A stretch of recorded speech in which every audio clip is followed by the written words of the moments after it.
Olá, meus amigos, minhas amigas, companheiros, companheiras de Sorocaba, região, todo o interior do estado de São Paulo. Neste momento, nós estamos iniciando mais uma live, hoje com a participação especial do nosso companheiro, o deputado estadual Alexandre Padilha, ex-ministro da Saúde do presidente Lula e Dilma, médico e infectologista, e também com a participação do próximo prefeito de Sorocaba, o nosso companheiro Raul Marcelo, que é o nosso pré-candidato nas próximas eleições. Queria aproveitar essa oportunidade para agradecer o Padilha e o Raul Marcelo por estar participando desse bate-papo com a gente, mas principalmente convidando você, internauta, você, companheiro, companheira, que participe dessa live, mande suas mensagens, compartilhe, nos ajude a divulgar esse debate, que será um debate muito importante, principalmente, Padilha, no momento que o interior de São Paulo está passando com a pandemia. Depois da irresponsabilidade do governo de São Paulo, da irresponsabilidade da administração municipal da prefeita Jaqueline, de reabrir o nosso comércio, reabrir toda a situação, sem antes ter uma prevenção. Só para você ter uma ideia, nós estamos hoje em Sorocaba, no dia 31, ou no dia 1º de junho, quando reabriu, nós tínhamos aqui na cidade de Sorocaba 991 casos confirmados, Raul e Padilha, e 46 mortes. 15 dias depois, nós estamos fechando no dia de ontem, 15 dias depois, com 1.837 casos confirmados e com 80 mortes. Então, em 15 dias, nós praticamente dobramos os casos confirmados e as mortes em Sorocaba. Isso reflete em toda a nossa região. Então, eu acho que essa conversa nossa hoje, ela vem muito mais no sentido, lógico que vamos conversar, falar vários assuntos, inclusive o Padilha como deputado federal, um pouco que está rolando em Brasília, a irresponsabilidade do governo federal, as próximas eleições. Eu acho que aqui hoje é um bate-papo assim, muito franco, muito tranquilo, muito aberto, mas no sentido de esclarecer, Raul, para a nossa sociedade, o que está acontecendo, o que está por vir e o que devemos fazer para que a gente possamos amenizar, ou pelo menos termos aí uma travessia um pouco mais segura, mais responsável nesse momento. Quero relembrar aqui, Padilha, nós já perdemos vários amigos nossos, e o último grande parceiro nosso que nós perdemos foi o companheiro Gaspari, que é o companheiro ex-presidente do Sindicato Metalúrgico, que, infelizmente, a Covid tirou do nosso convívio, e nem assim muita gente ainda não está acreditando na situação. Então, eu queria, antes de abrir para você, Padilha, que acho que é o nosso grande expert na área de saúde, queria passar aqui e pedir para o nosso companheiro Raul Marcelo fazer uma introdução e depois vamos ouvir você e vamos aí fazendo um bate-bola com relação a isso.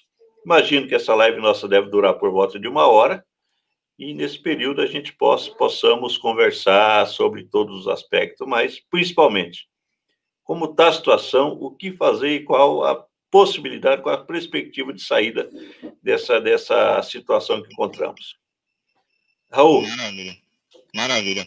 Eu quero agradecer o convite, França, dizer que é uma satisfação estar contigo, vereador de 4 mandatos, uma referência importante Sorocaba em toda a região, e no Brasil também em relação ao debate do transporte público, que é uma questão que aflige todo o povo brasileiro, que acorda às vezes 3 horas da manhã, 4 horas da manhã para chegar ao trabalho às 7, às 8, deixando de ficar com a família para ficar no trânsito carregado de todas as nossas cidades. Então é uma liderança importante, é sempre um prazer estar contigo. E o Alexandre Padilha, que já tem esse seu nome esculpido na história do Brasil, um dos idealizadores de um dos programas mais importantes que nós tivemos no país na área de saúde pública recentemente, que é o programa Mais Médicos, que chegou a ter no seu auge mais de 15 mil médicos atuando nos rincões do Brasil, nas periferias das grandes cidades, nas aldeias indígenas. Inclusive proporcionou para nós, viu, Padilha, eu quero dizer aqui, na tua presença, uma cena que muito me emocionou como brasileiro, que foi quando o Juan Delgado, lá em 2013, desceu no aeroporto no Nordeste brasileiro e foi achincalhado, né, por um grupo de brasileirinhos que não honra a bandeira nacional e a cultura do nosso povo e as tradições e as raízes mais profundas do Brasil. Pelo simples fato de ser negro, um médico numa sociedade escravocrata como a nossa, que tem essa raiz, isso é inadmissível um médico negro descer no aeroporto para atender a nossa população. Então, de fato, e eu fiquei tocado novamente porque a Itália, quando estava no auge da crise, abriu os braços para receber os médicos cubanos. E o aeroporto de Milão, que é um dos aeroportos mais ricos do mundo, os médicos cubanos foram recebidos de braços abertos, com hino nacional, com bandeira, com fanfarra, com tudo, né? Então mostra que, de fato, nós temos muito trabalho ainda no Brasil, mas esse projeto foi muito importante. Inclusive, o povo de Sorocaba é muito grato a esse projeto, porque nós temos aqui 20 médicos cubanos atuando na periferia da cidade, todos respeitadíssimos, né? E doeu demais na alma do nosso povo. Nós perdemos esses médicos o ano passado. Então, o que eu quero, inclusive, em nome da população de Sorocaba, agradecer demais esse trabalho e estar contigo nessa live aqui é muito simbólico para nós todos, que a gente sabe que de cada 10 brasileiros, 7 colocam como problema fundamental a saúde pública, e é uma tarefa que está colocada aí sobre todos nós enfrentarmos essa questão. Então, obrigado pelo convite, França, e uma satisfação estar aqui com Alexandre Padilha, esse político importante aí na história do nosso país já, e continua, né, como deputado federal. Muito obrigado, viu, França? Obrigado, Raul Marcelo. É uma honra poder estar com vocês. Quero, depois que passar esse período aí do distanciamento, estar aí junto com vocês em Sorocaba, nas ruas, viu, Marcelo? Nós vamos rodar o calçadão, subir, descer, passar perto da estação, do terminal, como França gosta de fazer, como a gente gosta de fazer. Vamos estar junto com você no Instituto Federal, nas faculdades, universidades, nessa luta. Estou muito feliz aí do desafio que você está disposto a assumir. Vamos estar junto contigo, né? Quero agradecer muito esse convite, a gente poder fazer esse ao vivo juntos. Eu estou aqui de gravata, viu, França? Porque a Câmara dos Deputados está funcionando só de forma remota, videoconferência, só que eu faço parte de uma comissão, que é a única que está funcionando, que é a Comissão Externa de Acompanhamento das Ações da Covid-19, do coronavírus. Então, a gente está vindo toda semana, e sou da vice-liderança aqui da bancada do PT, então, como eu tenho esse cabelo branco, mas tenho 48 anos de idade ainda, e o líder já tem mais de 60, eu sou vice-líder, também venho mais do plenário do que ele, também para todo mundo se proteger nesse momento, mas podem ter certeza que a gente vai estar junto em Sorocaba. E poder conversar com vocês, né, num momento tão difícil para o Brasil. Hoje, acabou de sair os dados do Ministério da Saúde, o Brasil se consolida já, né, como o segundo país em maior número de casos, segundo país em maior número de mortes. Nas 2 últimas semanas, que a gente vê número de mortes para cada 1 milhão de habitantes, o Brasil é o país que mais morreu para cada 1 milhão de habitantes a cada dia da semana passada para cá. Nós somos ainda o 114º país em relação à realização de testes para cada 1 milhão de habitantes. Isso tem tudo a ver com a realidade de Sorocaba, né? A gente sabe, não só Sorocaba, a cidade, mas toda a região, uma parte do interior de São Paulo, não aparecia a Covid-19 porque a prefeitura não fazia teste, o governo do estado não estava oferecendo exame diagnóstico para todo mundo, né? Começou a aparecer quando já está na ponta do iceberg, que é quando a pessoa já está internada, né? Quando ele já está precisando do leito de UTI. A gente tem acompanhado essa postura de abertura das atividades econômicas sem proteção, sem planejamento, né? Aí na região de Sorocaba já levou uma lotação dos leitos de UTI público, a gente tem acompanhado essa situação, de um crescimento da pandemia, e infelizmente, Raul, sabe a sensação que dá, assim, o governo do estado, a impressão que dá é que o Dória, enquanto a pandemia estava concentrada na classe alta, de quem tinha ido para a Europa, tinha ido para os Estados Unidos, nos hospitais, grandes hospitais privados que eles frequentam, nos médicos que os atendem, eles estavam muito preocupados em manter o distanciamento, as regras de distanciamento. Na medida em que isso foi controlando um pouco mais na classe média alta, na classe alta, os hospitais privados tiveram tempo para se organizar, e a pandemia espalha cada vez mais para a maioria da população, que depende exclusivamente do SUS, parece que eles lavam as mãos, né, e aceitam se submeter aos empresários, né, que é a postura da prefeitura aí, né? Eu acho que nós estamos num momento muito crítico no Brasil inteiro, Só para ter ideia, assim, já morreu mais de 40 mil pessoas confirmadas no nosso país, devemos chegar a 50 mil confirmados até o final dessa semana. Só para ter ideia, a dengue, no pior ano de mortes da dengue, que foi em 2015, nos últimos anos, 2015 morreram 900 pessoas de dengue o ano inteiro. A gente está morrendo, está tendo mortes por dia no Brasil do que morreu o ano inteiro por dengue no pior ano que foi 2015. E é muito grave num momento como esse ter esse processo de abertura do jeito que está tendo e pegando, atingindo Sorocaba. Né? Para você ter ideia, essa semana em Pequim, na China, teve um surto. Ou seja, depois a China, mesmo meses depois de ter controlado, né, ter conseguido controlar, Pequim teve um surto agora, eles tiveram que fechar rapidamente uma série de bairros, um mercado onde teve o surto. Né? Então, em Pequim, distante lá do Wuhan, onde tinha sido a sede. Sorocaba é um polo econômico do nosso estado, está a menos de 100 quilômetros da região metropolitana de São Paulo, ligação direta muito próxima. Né? Não pode ter essa política sem um planejamento, sem organização. E o que a gente sente muito a ausência da prefeitura em cuidar das pessoas que mais precisam, né? Seja na ampliação dos serviços de saúde, mas de garantir a alimentação escolar para todas as crianças, de garantir um apoio para as pessoas que precisam fazer o cadastramento para receber o auxílio de R$600, ter um apoio mais firme da prefeitura em ajudar, fazer esse cadastramento, acompanhamento disso. Tem situações onde, por exemplo, as escolas estão desocupadas, porque está suspensa a aula. Esses equipamentos públicos poderiam estar sendo utilizados para acolher uma parte das famílias, que muita gente ficam 5, 6 pessoas no mesmo cômodo e não são utilizados para isso. O pessoal da assistência social deveria estar com apoio para poder atuar, com proteção, com máscara, para poder atuar, estar próximo das pessoas, agentes comunitários de saúde. E a retomada do Mais Médicos, como o Raul Marcelo falou, né?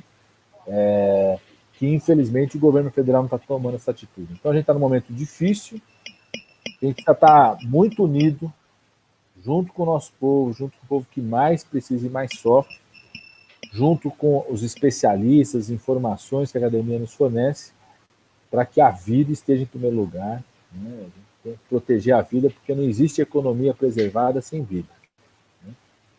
Para preservar a economia, para recuperar rapidamente a economia, a gente precisa proteger a vida. Se o Brasil não proteger a vida, ninguém vai confiar em recuperação econômica no Brasil. A gente vai ver. E essa situação desse efeito sanfona, né, que uma semana o Estado libera algumas ações, na outra semana já tem que voltar atrás, por causa do crescimento de casos, vai criar, inclusive, uma desconfiança no próprio comércio, nos empresários. Daqui a pouco ninguém confia se pode abrir ou se não pode abrir. E eu acho que a gente precisa ter controle sobre isso por conta da situação que nós estamos vivendo.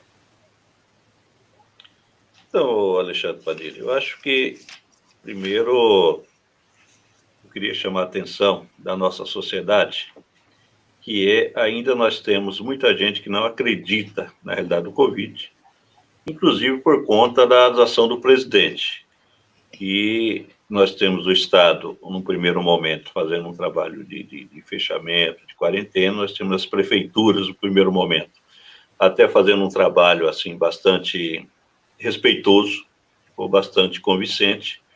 Nós tínhamos, e eu queria que você comentasse um pouco, depois, primeiro Raul, depois você, com relação ao Ministério da Saúde. Nós tivemos no começo da pandemia, o ministro Mandetta, que todos os especialistas diziam que ele estava tendo uma postura assim, numa linha bastante racional, acabou não resistindo, não aguentando, caiu. Aí veio o outro ministro, o Teixe lá, que até agora eu não entendi porque que ele virou ministro, e pior do que isso, nós temos hoje um ministro interino, que é um militar, que, salvo o melhor juiz, talvez, eu como não sendo especialista, posso estar falando bobagem, mas alguém do meio militar que não manja nada de saúde, e está lá apenas para obedecer aos caprichos do presidente da República. E isso, para mim, isso tem contribuído muito para o descrédito da nossa sociedade. Quando você tem uma parcela dos governantes dizendo da realidade, dizendo da situação bastante preocupante, você tem um outro lado vindo do Planalto Central, dizendo que isso não existe, a tal da gripezinha, todas essas besteiras que o presidente falou. Então, eu queria ouvir um pouco, Raul, com relação a isso, e depois a gente volta para você, para a gente fazer aí um ping-pong aí com relação a essas questões, para a gente procurar esclarecer mais para a nossa sociedade, porque eu vejo ainda muita dúvida no nosso povo com relação ao que fazer, o que seguir, qual a orientação que é correta, o que temos que fazer. Raul. Maravilha. Eu quero mandar um abraço aqui para todo mundo que está acompanhando lá na minha página, a do Raul Marcelo. Tem bastante gente mandando pergunta aqui. Pessoal, depois eu vou encaminhar no zap do Alexandre Padilha, tá? Aí eu mando pro França também as perguntas que chegarem para ele. Obrigado mesmo a todo mundo que está acompanhando, é uma satisfação imensa. E vamos lá. França, inclusive o Jornal de Sorocaba, aqui o Cruzeiro do Sul, fez uma pergunta esse final de semana, né, sobre por que o povo está resiliente aí na questão do isolamento social. Teve um pancadão aqui em Sorocaba no final de semana, com mais de 1.000 jovens. A polícia foi até o local. E eles fizeram essa pergunta e tentaram, inclusive, culpar as classes populares com aquele discurso de que precisamos investir na educação e tal. Mas eu estou com a impressão, e eu quero dizer aqui, publicamente, que tem nome e sobrenome os responsáveis por o Brasil não ter conseguido, está tomando de 7-1 do coronavírus. É o presidente Bolsonaro. Porque se ele tivesse chamado para si a responsabilidade, que é do presidente da República, de uma união nacional para enfrentamento ao coronavírus, estabelecido inicialmente, Alexandre Padilha deve ter profundo conhecimento disso. Logo no começo, lá em março ainda, quando a empregada doméstica do Rio de Janeiro, e é simbólico isso, né? Uma empregada doméstica, a primeira vítima do coronavírus no Brasil, de uma brasileira que estava na Itália, né? Se lá atrás ele tivesse tomado as medidas de isolamento social e dado as condições para que o povo pudesse praticar isolamento social, porque a rigor aqui no estado de São Paulo, hoje teve, acompanha todas as coletivas do governador, né? Fui deputado 8 anos aqui na Assembleia, então continuo acompanhando as questões do Estado. Nós conseguimos, no pico, no final de semana, a gente consegue 59% de isolamento social, mas a média durante a semana é 40, 42, 39, né? E por que isso acontece? Porque não foram garantidos os meios para que as pessoas ficassem em casa, né? Que meios são esses? É investimento público. Então você tem de um lado um presidente que faz um discurso contra a quarentena, aquela reunião horrorosa que vai entrar para a história da República no Brasil, uma ministra da República chegou a ameaçar de prisão governadores e prefeitos que estão defendendo o isolamento social. Então o Bolsonaro ele pressiona politicamente contra o isolamento social e não dá condições para que ele aconteça. Ele saiu na imprensa esse final de semana, o Alexandre Padilha deve ter tomado conhecimento também, que a Alemanha já investiu 37% do seu PIB no enfrentamento ao coronavírus. Eles estão pagando as empresas, pagando os trabalhadores, até aluguel estão pagando também, ou seja, é uma derrama de recurso público para que o país não entre numa recessão. Né? E aqui no Brasil nós estamos chegando, aí alguns analistas falam em 4%, os mais pessimistas falam em 2%. Aqui em São Paulo, Padilha e França, eu fui fazer o levantamento do orçamento do Estado de São Paulo. O Dória já investiu, porque é investimento, saúde é investimento, pessoal, não é gasto. Investiu 1 bilhão e 600 milhões de reais no combate ao coronavírus. O orçamento é de 236 bilhões. Entendeu? E não dá 1%. Então a imprensa está criticando muito o Bolsonaro, porque não está garantindo os meios financeiros para que a gente possa tentar virar esse jogo. Mas aqui no estado de São Paulo a situação também é muito parecida. O Padilha passou aí em relação à merenda. O Dória sofreu uma ação do Ministério Público que cuida das crianças, a questão da infância, para que fizesse a universalização da alimentação escolar para toda a rede, 3.600.000 crianças no estado de São Paulo. Né? E ele recorreu ao Tribunal de Justiça para manter o pagamento para apenas 700.000 crianças. E aqui em Sorocaba, Padilha, é uma vergonha para nós. Tem uma prefeita do PSL, nem o partido do Bolsonaro até ontem, né? Agora o Bolsonaro pulou fora do partido, nem partido tem mais. Que até agora, dia de hoje, nós estamos há quase 100 dias já da quarentena, até hoje não deu uma MTEX para nenhuma criança, não deu um kit escolar, nada. E as cidades que tem um orçamento bem menor, é bem pequeno, que é Iterói, Conurbada e Sorocaba, já desde o dia 1 da quarentena, está garantindo alimentação escolar para as crianças. Então, assim, você percebe que dentro do núcleo bolsonarista, apesar do Dória querer se distanciar, mas ele é a mesma matriz política, e existe uma tentativa de se desresponsabilizar em relação à questão. Né? Então, eu respondendo a tua pergunta, Francis, já ficando por aqui, eu acho que nós tivemos aí dois movimentos que fizeram com que o Brasil seguisse e segue, infelizmente, tomando aí de 7-1 do coronavírus. E com esse quadro aqui em Sorocaba, 80 mortes. A do Carlos Alberto de Gaspar é uma morte que nós estamos sentindo até o momento. Ele era um dos coordenadores da nossa campanha, Padre. Então, 61 anos, deixou 2 filhas. A mulher dele ficou na UTI também, semanas. Quase que a gente perde os 2 companheiros. Nós tivemos a morte aqui também, simbólica, em Sorocaba, importando o enfermeiro Douglas, de 33 anos. Um soldado na linha de frente à guerra ao coronavírus, que tombou no campo de batalha. São 80 mortes na cidade, os números são alarmantes e vem crescendo na região, é a mesma situação. Nós somos aqui a 16ª região de saúde, nós temos 17 DRS no estado de São Paulo, Sorocaba é a 16ª, e os números aqui também, todos eles estão aumentando, não só em Sorocaba, mas na região toda. Então a situação, o prefeito ensaiou querer sair do laranja, mas na verdade profunda é que nós devemos voltar para o vermelho aqui, dentro do critério de todos que foi estabelecido. Então eu queria concluir, Francis, que de fato, infelizmente, o Bolsonaro hoje é um agente disseminador do coronavírus no Brasil, isso que nós precisamos dizer, com todas as letras, e o Dória faz um discurso, mas do ponto de vista prático também não acontece nada. Né? Até porque as empresas do Estado de São Paulo nunca pararam. 74% das empresas do Estado de São Paulo não pararam desde o dia 1 da crise do coronavírus. Né? E não foi criada políticas para poder garantir que o povo fique em casa, nada para salvar a micro e pequena empresa, que não tem fluxo de caixa. Eu recebi um amigo esses dias aqui, Padilha, ele foi no Banco do Brasil, rapaz, emprestar dinheiro, porque tem um comércio no centro e é comércio familiar. Você acredita que tiveram a pachorra, o gerente de pedir como garantia a residência dele? Entendeu? Então, assim, isso aqui é o fim do mundo, isso. O governo está jogando, é para sair mesmo. Me parece que a política estabeleceu o caso. E aí, para concluir, no caso do Estado de São Paulo, que me dói muito, é que nós tínhamos instrumentos, há 20 anos atrás, para enfrentar uma crise como essa. Nós temos 2 bancos públicos, o Banespa e a nossa Caixa. Nós temos todo o setor elétrico na mão do Estado de São Paulo, ferrovias, nós tínhamos toda a infraestrutura, até a empresa de gás eram de responsabilidade do governo do Estado de São Paulo. Aí, de Covas para cá, os tucanos entregaram tudo, e hoje nós estamos sem instrumento. Então, além de falta de vontade do Dória, de fato o Estado de São Paulo não tem sequer instrumentos para poder enfrentar o coronavírus. Então, eu acho que nós devemos também fazer uma crítica dura e celebrar, aí sim celebrar, né?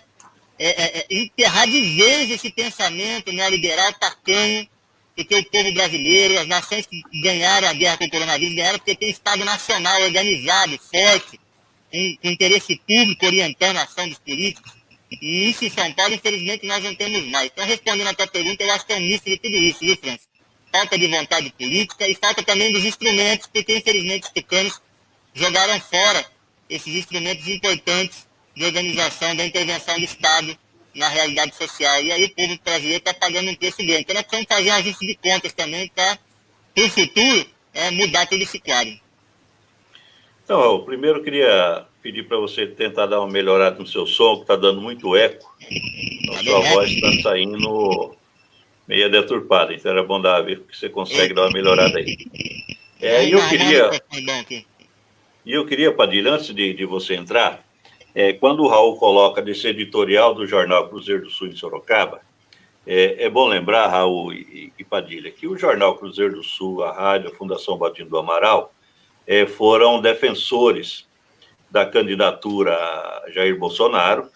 Houve, inclusive, coisa nunca vista na história de Sorocaba, um editorial de primeira página do jornal, defendendo a eleição do Bolsonaro contra o nosso candidato, o Fernando Haddad. Essa rádio, a Rádio Cruzeiro e o próprio jornal fizeram no último mês uma campanha insistente para a reabertura do comércio, para a reabertura das atividades, entendeu, Raul? E agora eles vêm com o editorial tentando enganar a sociedade, tentando jogar a culpa da falta de isolamento social nas costas do povo brasileiro, do povo sorocabano. Só que eles não se atentaram, Raul, que o Jornal Cruzeiro do Sul, a Fundação Baldino do Amaral, foram um dos paladinos da eleição desse governo que está aí, que, para mim, é um dos grandes responsáveis por toda essa falta de sensibilidade de parte da população. E esse mesmo jornal fez uma campanha, enquete todos os dias, pressionando para que as atividades fossem reabertas. E aí agora vem dizer, mas por que o povo não atende? O povo não atende porque eles fizeram um trabalho com relação a isso. Então não dá para a gente jogar nas costas da sociedade. Nós temos que achar os verdadeiros responsáveis que acabaram implantando isso na cabeça do nosso povo. Então, Padilha, eu queria também pegar um pouquinho, e eu tenho debatido isso aqui no plenário da Câmara, quando é possível, Padilha e Raul, que é agora que a gente percebe qual a diferença de termos um governo central na presidência da República, que tenha compromisso com a sociedade. Aí eu cito vou citar apenas um exemplo para não fugir muito, ou dois. O nosso vizinho aqui do lado, a Argentina, que hoje tem um governo muito mais comprometido com a questão social, e se pegarmos a proporção de contaminados e de mortes por 1 milhão de habitantes, nós temos aí uma diferença brutal do que está acontecendo no Brasil e do que está acontecendo na Argentina. Por outro lado, nós sempre defendemos, nós vamos ter um Estado forte. O Estado ele tem que ser forte, ele tem que ser o indutor da economia, ele tem que estar preparado para, nesses momentos de crítico, eu nem dizia de pandemia, que é a primeira que nós estamos passando, mas nos momentos de crise, o Estado tem que ser o indutor da economia e tem que ser o indutor de ajudar a população a sair disso. E agora, mais do que nunca, eu até cobrei isso a alguns empresários numa reunião recente que eu tive, cadê o governo que não faz isso? Peraí, vocês não defendiam o livre mercado? Não eram vocês que batiam no peito que o Estado tem que ser mínimo, que o Estado não pode se meter na economia, que a economia, que o capitalismo se resolve por si, que a livre concorrência entre eles resolve? Eu falei, e agora? Vocês vão se render e vão dizer que nós temos que ter um Estado forte, para que seja o nosso indutor da economia, para que seja o nosso carro-chefe nos momentos de crise? Eu queria que você, se você pudesse aí nos dar uma luz com relação a isso. Primeiro, relembrando, Raul, questão do jornal Cruzeiro do Sul. Não consigo aceitar aquele editorial medíocre querendo jogar a culpa nas costas da população. Porque eles, Fundação Badinho do Amaral, foram o principal meio de comunicação em Sorocaba, primeiro na eleição desse governo fascista que está aí, e segundo agora, que foi o grande articulador da sociedade que tinha que abrir tudo, que isso que estava acontecendo não podia acontecer, e agora vem no editorial fazer demagogia com a sociedade. Isso não dá para aceitar, não é bom nós deixarmos claro isso. Quero aproveitar, Padilha, antes de você voltar a falar, nós já estamos chegando a mais de 100 pessoas nos acompanhando ao vivo. Quero pedir para os nossos companheiros internautas que compartilhem essa live, que reproduza, porque nós estamos aqui, sem dúvida nenhuma, Raul, com uma das maiores autoridades sanitárias do nosso país e que tem crédito e credibilidade para falar isso. Padilha. Será que o meu som está funcionando? Agora, será que ficou bom? Tem bastante gente reclamando aqui. Melhorou. Beleza, pessoal. Vou arrumar o microfone bom. Vamos lá. O pessoal falou que eu acho que tem que falar um pouquinho mais perto do microfone, estão falando aqui. Eu estava com outro microfone ligado aqui, porque tem uma parafernália isso aqui. Minha esposa dá aula no computador aqui também. Então ela... toda vez tem que configurar de novo. Mas vamos lá. Bora para certo aqui, viu, pessoal? Melhorou. Sei, melhorou. França e Raul Marcelo, já está muito claro para o mundo, e eu acho que cada vez mais para uma parcela importante da população. Todo dia eu ouço gente vir falar arrependido de ter votado no Bolsonaro.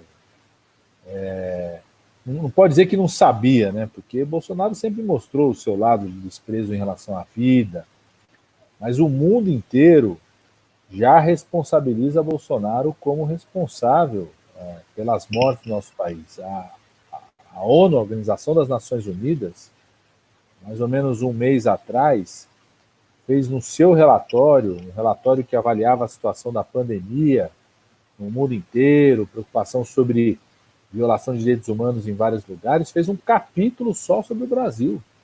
O Brasil recebeu um capítulo à parte nesse relatório da ONU, onde classifica Bolsonaro como responsável pelas mortes, pelos milhões de pessoas que estão sofrendo e pelas mortes no nosso país. Primeiro, responsabiliza por aquilo que ele destruiu antes de começar a pandemia. Aquilo que o Raul Marcelo falou, por exemplo, a destruição do Mais Médicos. Sorocaba hoje perdeu mais de 20 mil médicos que poderiam estar, desde o ano passado inteiro, cuidando de quem tem hipertensão, tem doença pulmonar, quem tem diabetes. Esse ano também as pessoas chegaram numa situação melhor, mais bem cuidadas na sua doença, mais fortes para enfrentar a pandemia. Infelizmente o programa foi desmontado, destruído. O congelamento dos recursos da área da saúde, então o SUS chega nesse momento mais frágil. Pra você ter uma ideia, França, mais de 60% dos leitos de UTI que existem hoje no SUS foram abertos entre 2009 e 2015 nos governos Lula e Dilma. Então, os governos Lula e Dilma, só em 2009 e 2015, fizeram mais do que todos os outros governos juntos fizeram de leitos de UTI. Mais de 80%... Isso eles escondem, né? Escondem. Mais de 80% dos leitos de UPA 24 horas foram feitos durante o governo Lula. Até porque não existia UPA 24 horas no país. Foi criação durante o governo Lula.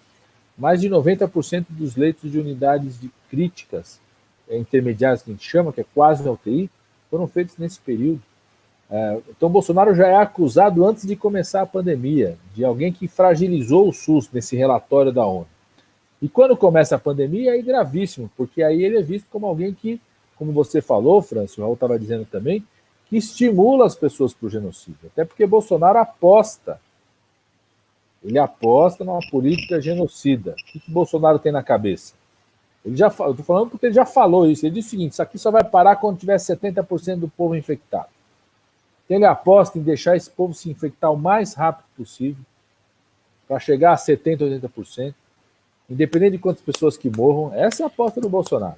Ele falou, não, vai morrer quem é mais frágil, quem não é atleta como eu. Ele falou, ele aposta nisso, que ele acha que é isso que vai permitir que você recupere a economia mais rápido depois. Só que essa aposta já deu errado. Essa que é a grande vantagem que o Brasil tem em relação aos outros países, porque o nosso inverno começa depois do que começa o hemisfério norte, quanto a China, Estados Unidos, Europa inteira, o inverno lá em dezembro, janeiro, fevereiro, o nosso outono começa depois, o inverno ainda nem começou formalmente. A gente podia ter aprendido com os erros e os acertos, né? Nos demais países que fizeram essa aposta do Bolsonaro, tiveram que interromper essa estratégia quando começou a ter milhares de mortes. No Brasil, nós estamos tendo milhares de mortes e Bolsonaro continua mantendo essa aposta, a aposta do desprezo à vida.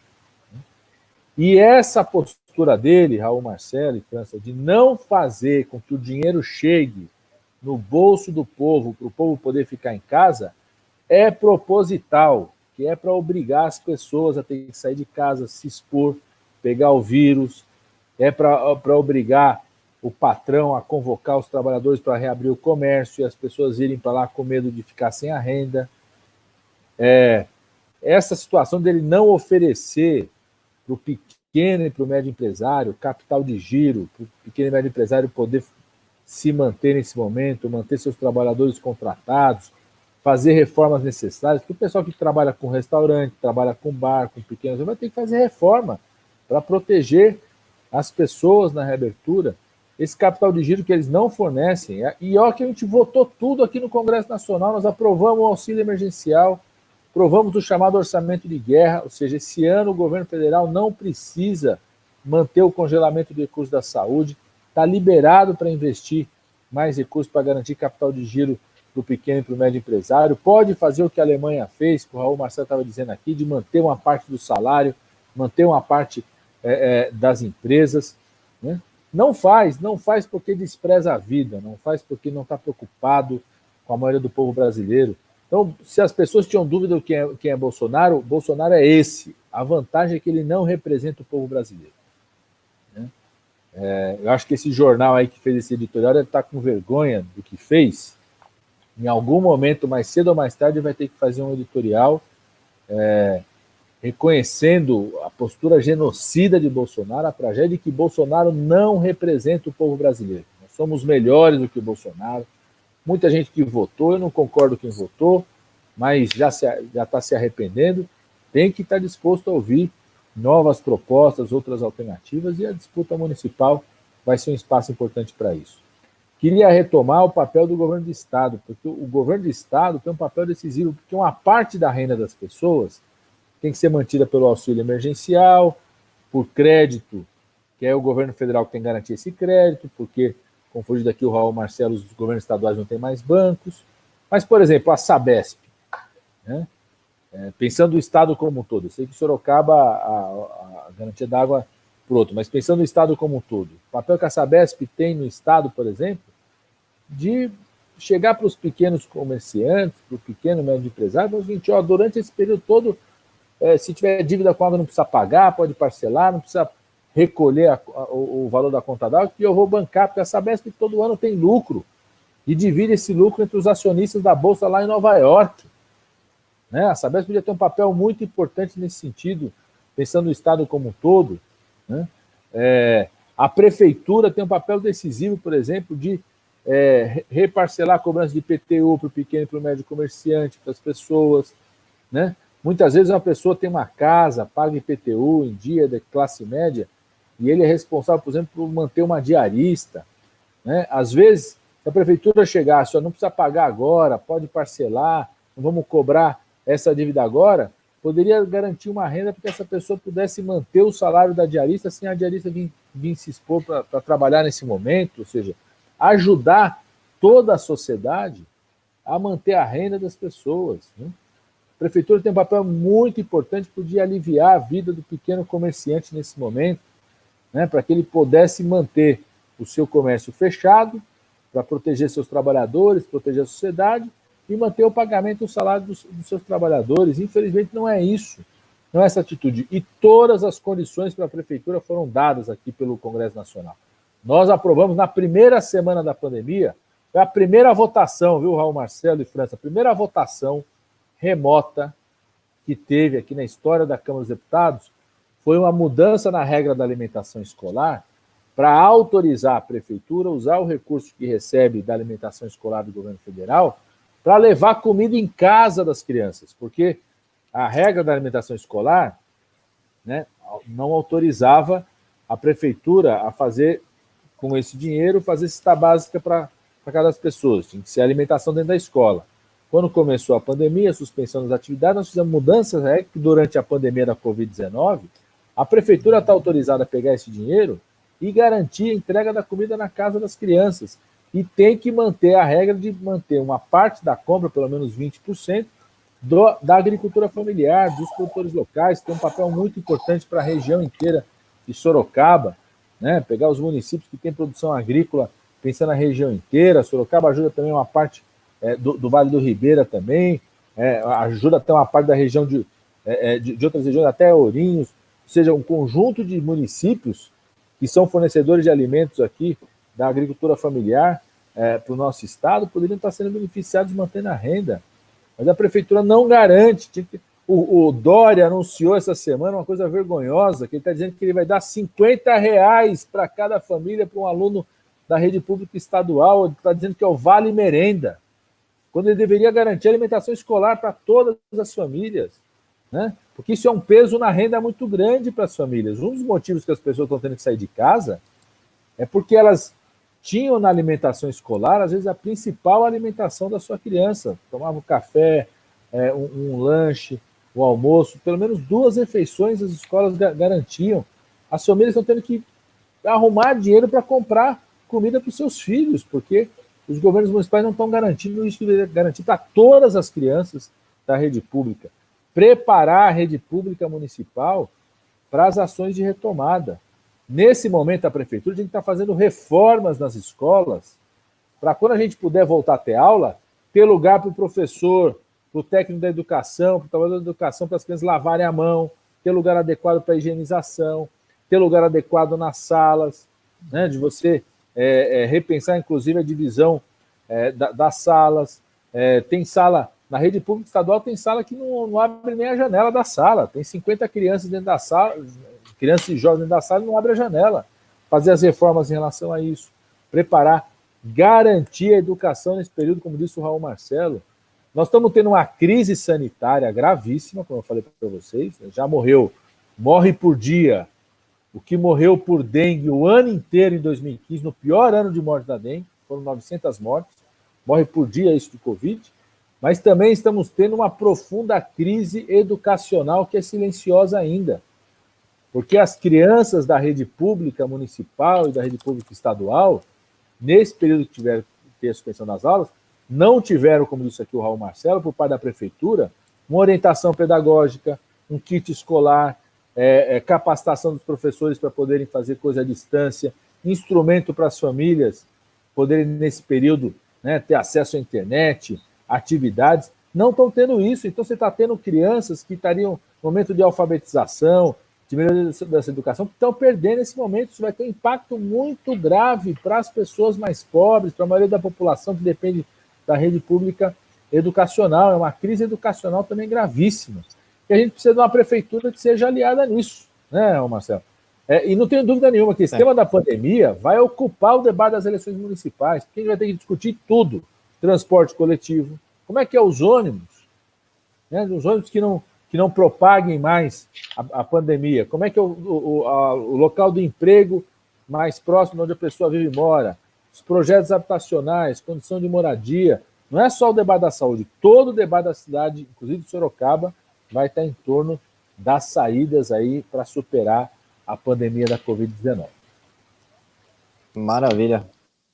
Veja bem, Raul e Alexandre Padilha, eu sei que nosso tempo está caminhando para o final, que vocês dois fizessem um comentário aí, caminhando para as declarações finais também. E eu acho que o Padilha pegou uma linha agora que nós temos que mostrar para a sociedade. Nós não estamos vivendo só uma crise sanitária. Nós estamos vivendo uma crise sanitária com relação à Covid-19, mas eu acho que nós estamos vivendo uma crise de saúde muito maior, que focaram na questão sanitária, as pessoas estão morrendo na casa dos outros males, porque os problemas de saúde no Brasil continuam. E isso nós estamos vendo aqui em Sorocaba, acredito que no Brasil inteiro, porque com a desculpa de vamos cuidar da Covid-19 e as outras situações de saúde que nós estamos vivendo. Nós tivemos aqui em Sorocaba, Raul, você deve ter acompanhado, uma entrevista do padre Flávio Padilha, que é o reitor aqui da nossa Santa Casa, dizendo que a Santa Casa está recebendo verba do governo do estado para fazer as mamografias, mas está proibido de fazer, porque se fizer não tem como tratar. Então, queria que vocês comentassem um pouco sobre isso, porque a nossa sociedade ela tem que entender e ela precisa estar esclarecida de todo um conjunto que está acontecendo no Brasil, entendeu? Porque estão jogando só em cima da Covid. É óbvio que a pandemia é a situação do momento, mas como fica os outros males que a nossa população está passando?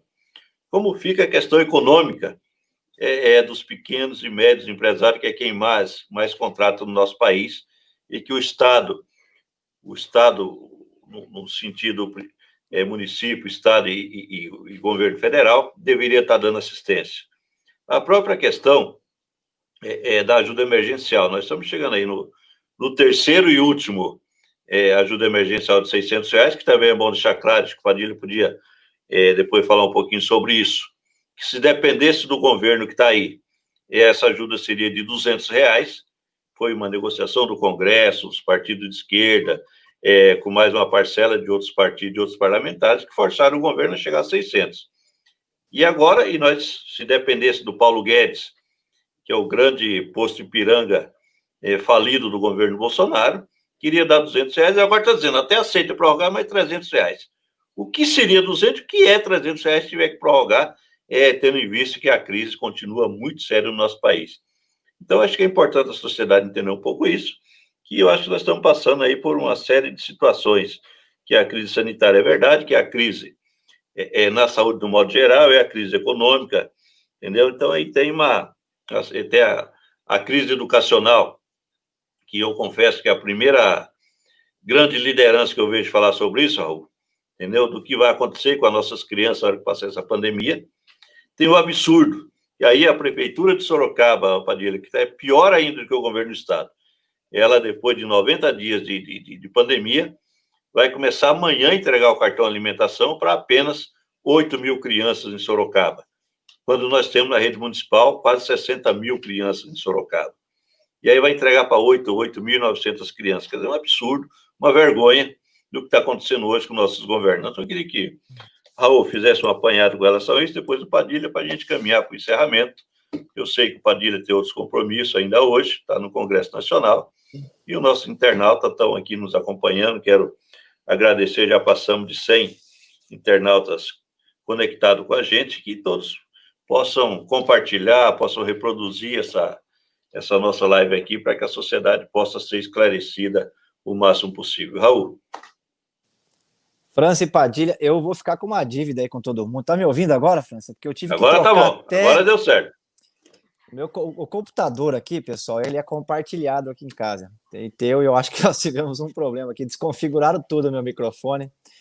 E eu uso ele aqui, para quem sabe, eu faço live, tenho feito quase todos os dias desde que nós começamos a quarentena, né? E participei hoje aqui, tive esse problema, o problema no áudio. Agora eu troquei para o velho e bom celular. Então agora eu tô aqui no celular. Tem bastante gente reclamando que a primeira fala minha não entendeu nada. Agora tá perfeito. Se puder, agora tá bom, né?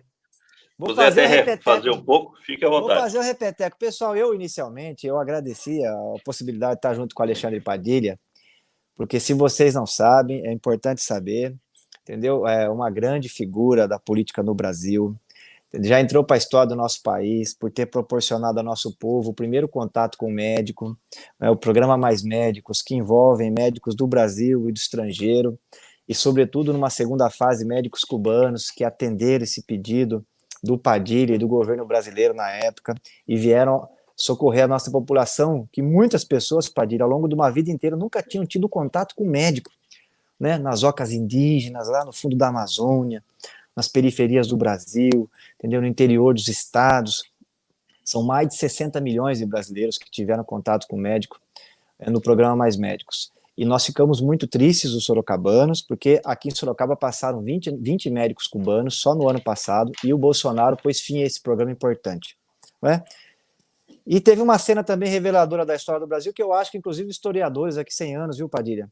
Quando olharem para esse período da história do Brasil, vão lembrar do Juan Delgado, um médico negro que, quando desceu no aeroporto no Nordeste, foi hostilizado pela população e, sobretudo, por setores racistas do nosso país, que não admitem que um negro faça o curso de medicina numa universidade e possa, inclusive, descer em outro país para atender. É uma visão que os cubanos têm de solidariedade internacional e que muito me emocionou em 2013, essa cena, e agora, de novo, nós vimos ela quando estourou a pandemia na Itália, os médicos cubanos sendo recebidos de braços abertos, com hino nacional, com fanfarra pelo povo italiano, e estavam lá eles para socorrer. Um país pobre, a gente tem que comparar a Cuba sempre com o Haiti, viu, pessoal?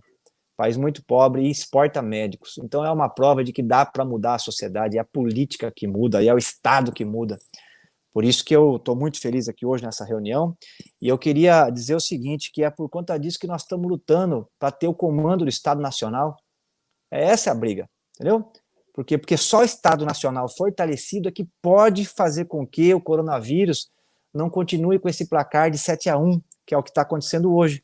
Nós estamos aí com mais de 40 mil mortos no Brasil, 80 mortos aqui em Sorocaba, né? O estado de São Paulo, eu vi a coletiva do governador hoje com 11 mil mortos, e os números são crescentes. E aí o que o governo precisa fazer? O governo precisa pôr dinheiro nisso aí. Esse é o ponto. Mas o governo tem dinheiro. Claro que tem. Nós temos 300 bilhões de dólares emprestados ao Tesouro Americano, rendendo juro negativo. É um escândalo isso aí. Saca 100, o câmbio está 5, dá 500 bilhões de reais, resolveu o problema. Entendeu? Enche o país de hospital de campanha, contrata profissionais aí de forma emergencial, põe o exército para distribuir cesta básica. O exército custa 100 bilhões de reais por ano para o país. Está fazendo o que os militares? Hoje quem chefia, Padilha, eu não lembro, né, na história do Brasil, o Serra era economista, mas tinha um grupo de assessores médicos em torno dele. Agora o Pazuello diz que a especialidade dele é pular de paraquedas. O homem é processado na justiça militar porque pôs um soldado para puxar uma charrete, entendeu? No quartel em Brasília. Isso é um escândalo.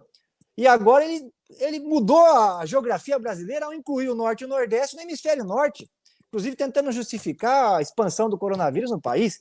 Então, assim, são pessoas desse jaez que estão comandando a política de saúde no Brasil, e aí não tem como vencer uma guerra desse tamanho, né?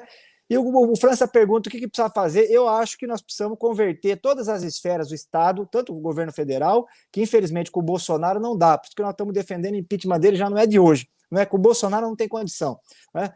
Mas o governo federal, o governo estadual e os governos municipais, eles precisam estar a serviço da população nesse enfrentamento. E que enfrentamento é esse, pessoal? As escolas todas poderiam ter sido transformadas já em restaurantes. É uma coisa que não entra na minha cabeça, Padilha. Entendeu? Eu vi na Flórida um vídeo, diz que lá na Flórida é o seguinte, o pai vai com o carro, o funcionário da escola, ele para no portão da escola, o funcionário pergunta quantas crianças tem no carro, ele fala, tem 3, então tá aqui as 3 marmitas. Entendeu? Nem pergunta se estuda na escola.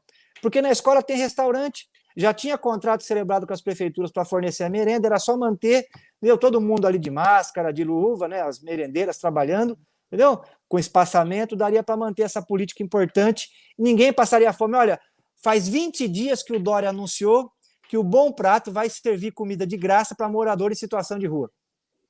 20 dias. Então, nós passamos 2 meses com os moradores em situação de rua sem se alimentar. Por que não poderia converter todos os bons pratos e abrir para a população e também as escolas? Não é? Fazer como fez Iperó, que está atendendo as crianças, mas poderia atender toda a população. Nós tínhamos, Padilha, em janeiro, 50 mil desempregados em Sorocaba. E no Brasil, 13 milhões. Agora, meu Deus do céu, entendeu? Isso aí vai para uma escala, pessoal, porque já pegou os informais e vai pegar os formais agora. Estão aí com afastamento, férias coletivas, então nós vamos ter muita gente desempregada no Brasil, infelizmente, e não dá para deixar o nosso povo passando fome. Nós estamos aqui com o movimento sindical, Padilha, o França sabe disso, porque está trabalhando nessa área, entregando cesta básica para a população. Movimento sindical, os trabalhadores organizados, não fugiram da sua responsabilidade e solidariedade. Mas a prefeitura precisa entrar nisso. A Jaqueline tentou levantar a prefeita de Sorocaba uma política de entrega de cesta básica, não foi para frente, porque não quis pôr dinheiro na questão. Então, assim, o que precisa fazer? Tem que tentar alimentar a população, não é? Garantir que ninguém passe necessidade num momento como esse e garantir também que a gente tenha os prejuízos minimizados. Na área da educação, em Sorocaba nem EAD teve, então não dá nem para discutir se o EAD foi bom ou não foi, que é o ensino à distância. Então, mas garantir que a educação continue funcionando, não é? A situação da saúde em Sorocaba também, nós estamos muito tristes, porque não foi feita nenhuma contratação emergencial, uma tragédia para nós aqui na cidade. Não é? O França falou, o problema da média complexidade, da alta complexidade, de fato é o, vamos dizer assim, o efeito colateral do coronavírus. Porque na medida que os leitos de UTI ficam preenchidos, como é o caso da Santa Casa, 100% dos leitos preenchidos, não é? Com pacientes do coronavírus, as outras necessidades não conseguem ser atendidas. Então, você tem gente que morre por coronavírus e morre com outras doenças que não podem ser atendidas pelo coronavírus. Então, eu queria complementar essa questão que o França levantou, dizendo que a luta agora é para interromper o mandato do Bolsonaro e, do ponto de vista municipal, submeter as prefeituras ao interesse público na maior profundidade que a gente pode dar por essa palavra, que é atender de fato os interesses da população. E quais são os interesses agora? Agora é a questão da saúde em primeiro lugar, é virar esse placar do 7-1 que o Brasil está tomando, infelizmente, na questão do coronavírus. Raul, e o Dória? Eu falei do Dória aqui, pessoal. O Dória, para vocês terem uma ideia, está investindo menos que o Bolsonaro no combate ao coronavírus, é muito discurso. O Dória é um político que só garganteia. Ele foi ministro da comunicação do Sarney, saiu de lá corrido, cheio de processo de corrupção. Chico Anísio fez um especial para ele, para quem não lembra aí, porque ele queria promover o turismo da fome no Nordeste. Entendeu? Então é o governador de São Paulo, ele era bolsonarista até ontem, ele pôs até agora 1 bilhão e 600 milhões de reais para combater o coronavírus no estado de São Paulo. O orçamento do estado é de 236 bi. Tá tudo, a imprensa está criticando o Bolsonaro porque só gastou aí, investiu de 2 a 4% do PIB. Aqui em São Paulo, nem 1% do PIB nós investimos até agora no combate ao coronavírus. Então, assim, São Paulo precisa fazer muito. É muito garganteio e pouco investimento, poucas ações acontecendo no estado de São Paulo. E aí, se isso não acontece, né, nós vamos ter uma situação fora do controle, que é o que nós estamos vendo hoje. Né? Então, nós temos que lutar contra tudo isso. Eu acho que, inclusive, a Alexandre Padilha, não sei como é que você está vendo, mas eu acho que essa eleição municipal, o tema central deve ser como as prefeituras podem começar a virar a guerra ao coronavírus. Eu acho que esse deve estar na nossa cabeça, os políticos preocupados com o Brasil, porque eu estou vendo um cenário difícil para nós, viu? Porque mesmo que depois que o vírus for estancado, o espalhamento dele na sociedade, vai ficar os efeitos sociais. Desemprego, empresa que fechou, entendeu? Esse prejuízo educacional que você abordou, nós vamos ter que correr atrás disso tudo. Né? Então, eu acho que deve ser essa preocupação central nesse momento. Muito obrigado. Eu não sei como é que o França está vendo aí o nosso roteiro aqui, mas é uma satisfação poder estar com vocês e estou muito feliz agora que a minha voz está sendo ouvida. Agora está boa. Raul e Alexandre Padilha, eu acabo de receber aqui, nós tivemos mais 4 mortes nas últimas 24 horas na cidade de Sorocaba. Nós passamos no dia 1º de junho, de 46 mortes para 84, 15 dias depois, 16 dias depois. portanto, aí quase 100% em mortes. Nós acabamos de receber, que tivemos só hoje, mais 103 casos novos confirmados, ou seja, nós passamos do dia 1º de junho de 995 casos confirmados para 1.940 casos confirmados, ou seja, em 15 dias cresceu mais de 100%. E não é porque aumentou a testagem, não, porque continua a mesma metodologia, porque, infelizmente, a nossa população está se infectando muito mais por conta da irresponsabilidade dos nossos governantes. Então, Padilha, eu sei que eu não consigo passar todas as perguntas, mas tem uma aqui que chamou a atenção, que é do companheiro Marcílio. Queria que você, nas suas considerações, agora dando um apanhado geral, falasse um pouquinho sobre a polêmica da cloroquina, porque isso é uma polêmica mundial. Nós temos lá o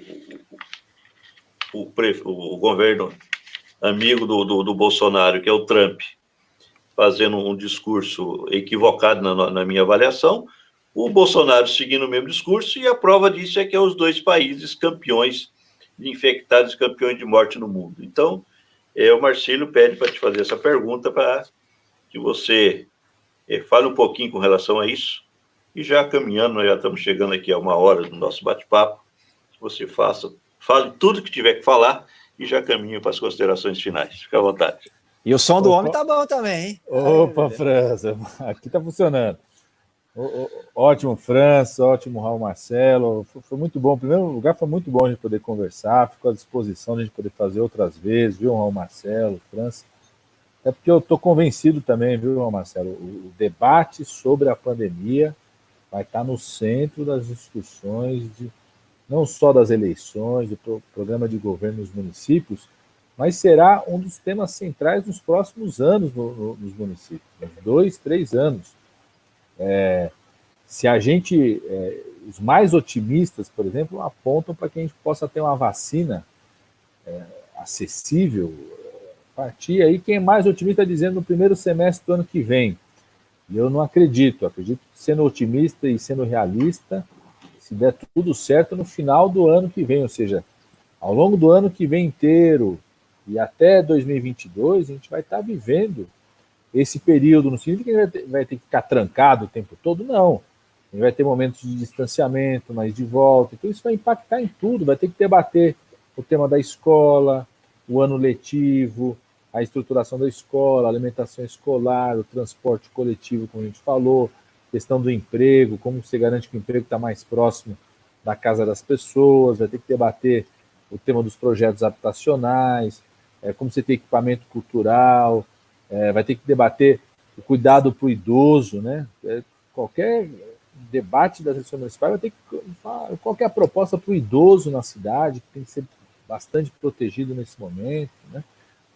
E os impactos da geração de emprego, pequeno e médio comerciante, pequeno e médio empresário. Então, estou à disposição para a gente poder conversar, porque eu acho que esse tema vai ser central e decisivo ao longo de todo esse debate, né? E respondendo aqui ao colega que perguntou sobre o sistema da cloroquina, né? Isso é uma das coisas mais nocivas de como que é a postura do Bolsonaro, porque ele começa a tratar de um medicamento como se fosse uma guerra ideológica, né? Então, outro dia eu falei assim, o Bolsonaro está transformando o tema da cloroquina num Fla-Flu, que é o clássico mais conhecido do Brasil, num Corinthians e Palmeiras, né? Num derby. Fica essa disputa, né? É ou não é, né? Quando esse é um debate do uso do medicamento, que quem tem que revelar, quem tem que dizer se é ou não são os estudos, são os especialistas, né? Mas certamente isso aí foi uma jogada, primeiro com o Trump, e o França está correto, o primeiro cara a falar sobre isso foi o Trump lá nos Estados Unidos, não foi o Bolsonaro, a falar sobre a cloroquina, inclusive disse que ia começou a produzir um volume de cloroquina para distribuir. Chegou a hora que as agências americanas, os especialistas dos Estados Unidos, falaram assim, peraí, nós não vamos autorizar a distribuição desse medicamento aqui nos Estados Unidos. Autorizaram só para estudos. Na medida que os estudos foram mostrando que não tem eficácia, e alguns deles, inclusive, mostraram que ia aumentar o risco de a pessoa teve mais reação adversa usando cloroquina, as agências americanas proibiram de vez, não vai. E essa semana fizeram a proibição, inclusive, dos estudos. Tanto é que o Trump anunciou que está mandando 2 milhões de comprimidos aqui para o Brasil, e o Bolsonaro está aceitando, quando não deveria aceitar. Os Estados Unidos estão mandando para cá o lixo que eles não quiseram aceitar.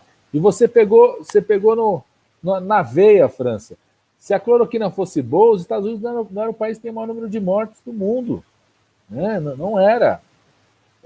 Os 3 países hoje mais graves em relação ao número de mortes é o Trump nos Estados Unidos, o Bolsonaro no Brasil e o Boris Johnson no Reino Unido. Ou seja, o trio de governos de ultradireita que governaram com o discurso do ódio, da intolerância, são os responsáveis pelo maior número de mortes entre os países no mundo inteiro. Né? Então, eu até sou favorável que se continuem os estudos. Tem mais de 30 estudos no Brasil, você usando o medicamento controlado para ver se tem resposta. Com a resposta, por exemplo, hoje saiu, olha só que coisa boa, hoje saiu o primeiro estudo do primeiro medicamento que reduziu mortalidade nos estudos feitos na Inglaterra para a Covid-19. E é um tipo de corticoide que é largamente usado, é um medicamento que não tem patente, a gente produz, que é a dexametasona. Então a gente usa nos hospitais, é uma coisa que é fácil para o SUS usar, é para utilizar nos pacientes que estão mais graves. É o primeiro estudo que mostra que reduziu a morte. Né? Então a gente poder, exatamente isso, os estudos vão nos trazendo luz sobre os medicamentos, a gente pode começar a adotar. Então o Ministério da Saúde deveria ter esperado para adotar um protocolo que funcionasse de fato.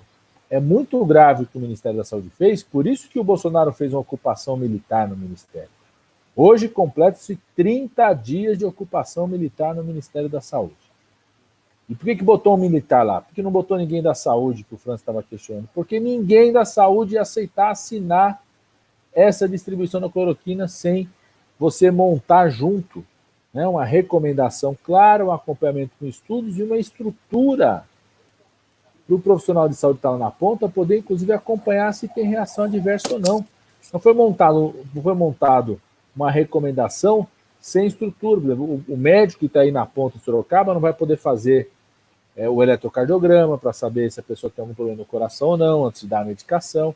Já está ampliando a recomendação sem uma estrutura de vigilância. Né? Isso é muito grave. E é por isso que é um militar que está lá, porque nenhum profissional de saúde ia aceitar. Né?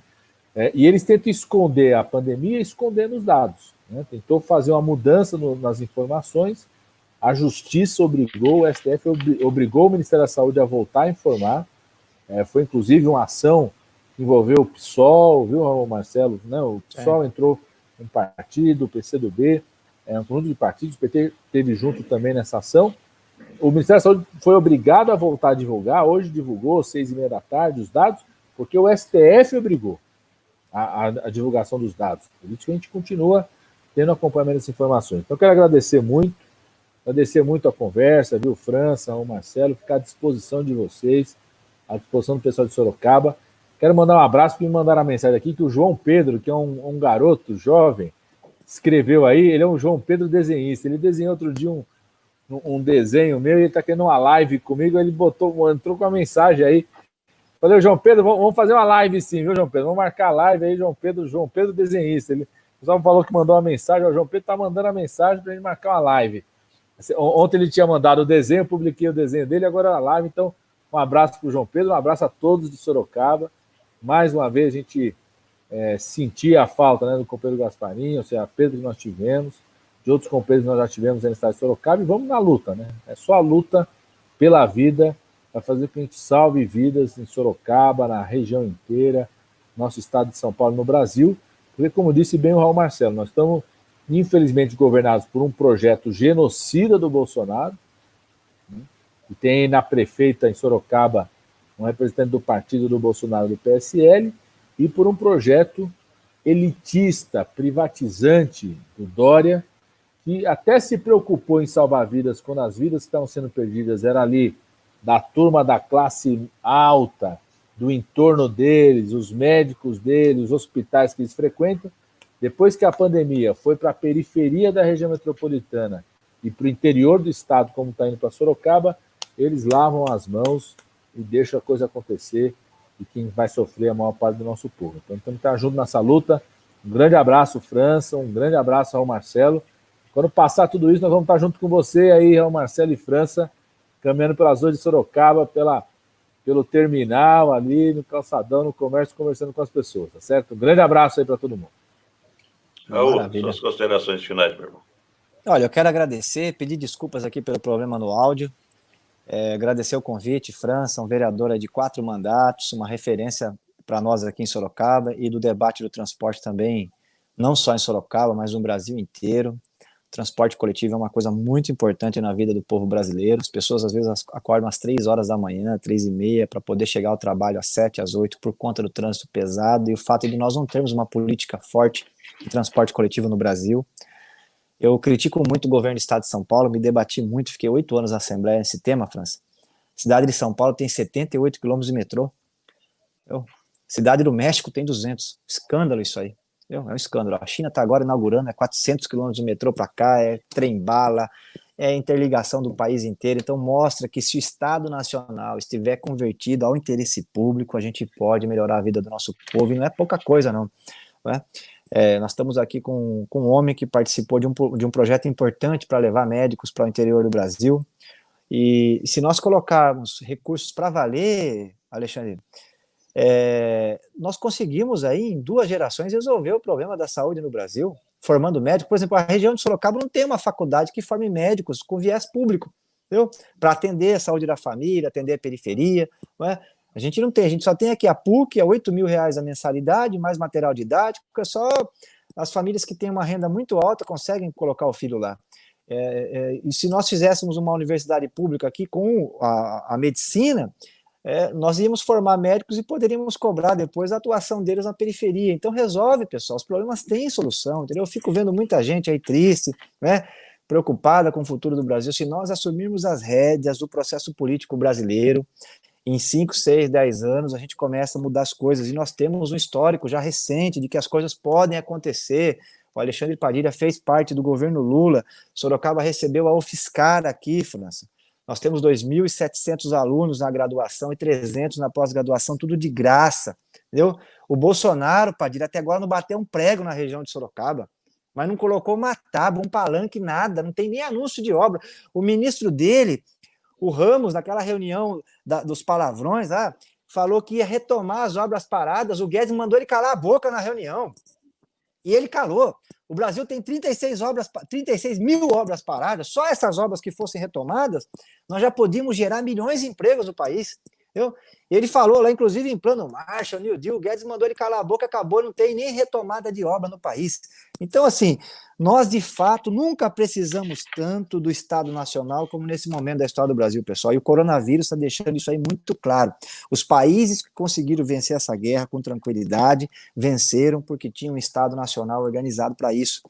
Tinha sistema de saúde, tinha logística, tinha condição de intervir em todo o território, e nós não temos isso. Hoje o presidente da República não quer saber de nada, né? Não quer saber de nada, é um agente de espalhamento do vírus na sociedade brasileira. O governo do estado de São Paulo está sem instrumentos, porque o neoliberalismo, nós não queremos nem Bolsonaro, nem Dória, viu? Porque o neoliberalismo ele é assim, ele deixa o Estado manco. Nós tínhamos 2 bancos agora que poderiam, França e Alexandre, estar dando crédito para o pequeno e microempresário, entendeu? Era para as pessoas estarem lá na nossa Caixa, no Banespa, pegando dinheiro agora público com crédito subsidiado para poderem manter o fluxo de caixa e não fazerem demissão em massa e nem fecharem seus negócios. Mas nós não temos mais porque venderam a preço de banana. Então, e o Estado que está investindo menos do que o governo federal. Eu vou repetir aqui. Até agora o Dória colocou 1 bilhão e 600 milhões de reais no enfrentamento ao coronavírus. É menos de 1% do orçamento, que é de 236 bilhões. E se for falar do PIB do Estado de São Paulo, então, meu Deus do céu, o PIB nosso aqui é quase 2 trilhões. Aí é quase zero. Então, assim, essa é a situação que nós precisamos mudar. E aqui em Sorocaba eu queria terminar com isso. As tarefas são muitas, porque a cidade, Padilha, você não falou aí, mas a cidade aqui está terra arrasada, viu? Aqui a gente teve aqui 4 prefeitos passando pela prefeitura, entendeu? Um prefeito que foi considerado pelo Ministério Público chefe de quadrilha, uma coisa assim absurda, foi cassado, inclusive o França votou pela cassação dele lá. A essa prefeita que está hoje só não foi cassada por um voto na Câmara Municipal, também por desviar um funcionário do Serviço Autônomo de Água e Esgoto aqui, que estava colocando o rapaz para trabalhar de empregado doméstico na casa dela, você acredita? Então, assim, a gente chegou numa decomposição moral e numa falta de gestão. O secretário de Saúde, o França, é prova disso. Nós tivemos aqui quase 10. Dá para ter gestão, Padilha? Você que foi ministro da Saúde, é um entra e sai de secretário que você nem sabe o nome. E hoje nós temos um secretário que é até curioso. Ele fala que a coisa está grave, só que a prefeita não toma as medidas. Então, o secretário fala uma coisa e a prefeita faz outra. Né? Mas nós vamos sair disso, pessoal. Sorocaba já passou por várias pandemias. Nós tivemos uma de 1897 a 1900, que foi, na época, a febre amarela, que nós tínhamos 17 mil habitantes, morreram 1.000. Então, o impacto foi profundo. Entendeu? Depois, em 1917, 1918, nós tivemos a gripe espanhola. Em Sorocaba foram 300 sorocabanos mortos. E nós tivemos depois a pandemia da meningite, que os militares não deixavam a imprensa noticiar, hein? Olha o histórico dos militares. E agora nós temos mais uma. E mais uma vez a discussão se assenta sobre a população versus a economia, que é uma discussão sem pé, sem cabeça, mas enfim, ela está colocada. Você acredita que teve um médico, Alexandre Padilha, sorocabano, que virou herói aqui entre nós, o Álvaro Soares? Ele enfrentou as duas pandemias, a de 1897 e a de 1917. Ele era diretor da Santa Casa. O prefeito, em 1917, pediu um parecer para ele. Ele falou, tem que fechar as fábricas, indústria têxtil, tem que fechar tudo, que o trabalhador estava morrendo no balcão da fábrica. Ele falou, tem que fechar. O prefeito falou, tá bom, fechou 24 horas, depois abriu, porque os empresários fizeram uma romaria lá, e continuaram as fábricas, e sobretudo aqui a da Santa Rosália, com trabalhadores tecelões morrendo dentro da fábrica. Naquela época o pessoal trabalhava 16, 17 horas dentro da fábrica, morrendo, mas funcionando. E ele entrou para a história da cidade nesse combate. E eu acho que nesse momento da história do Brasil, não só os profissionais de medicina têm clareza do que é preciso fazer.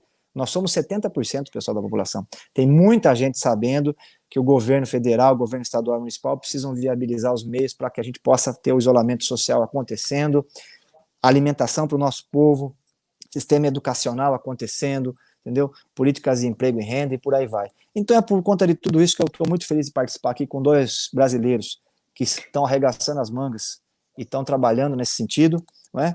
E nós estamos aqui nesse movimento, que é um movimento para transformar a Prefeitura de Sorocaba num instrumento a serviço da população, dos trabalhadores, dos pequenos e médios empresários, ou seja, daquele sorocabano que de fato quer o bem da cidade. Tá joia? Então, muito obrigado, França, pelo convite. Uma satisfação poder participar aqui com o Alexandre Padilha, um político que já entrou para a história do Brasil com serviço prestado, viu? Porque tá cheio de gente aí, mas serviço prestado tem pouco, né, Padilha? Então, a gente tem serviço prestado ao povo brasileiro, e aqueles que têm serviço prestados, como dizia o Florestan Fernandes, né? Aqueles que conseguem levar a conquista para o povo, nós temos que sempre rememorar e sempre agradecer e parabenizar pelo trabalho. Tá, joia? Um grande abraço a todos aí, muito obrigado. Depois eu vou responder os comentários que chegaram aqui, pessoal, e desculpe aí pelo problema técnico no microfone no começo da reunião.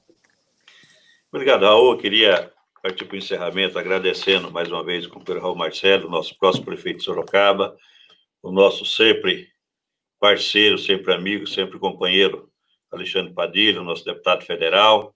Queria já deixar um convite para os dois, para que a gente faça aí nos próximos 15, 20 dias uma nova live, não para falar de Covid, mas falar do futuro das cidades para o próximo período, pegando, lógico, Sorocaba, mas falando um pouco da nossa região, porque nós vamos entrar agora nesse embate eleitoral.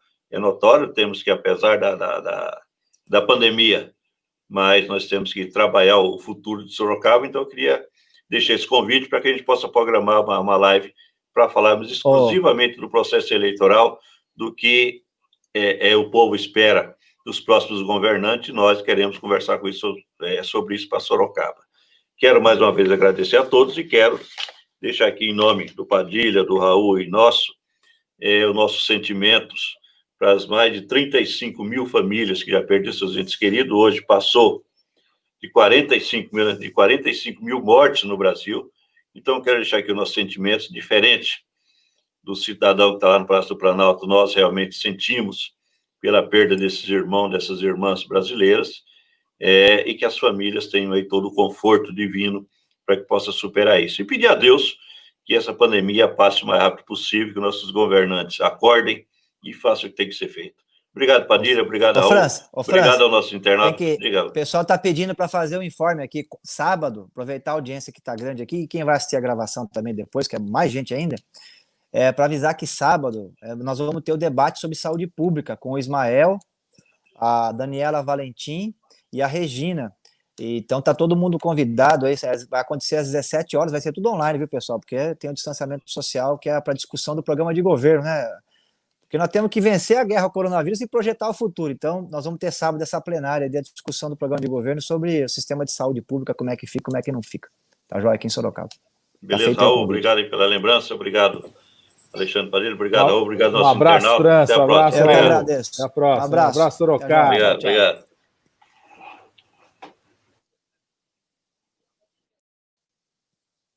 Valeu, França.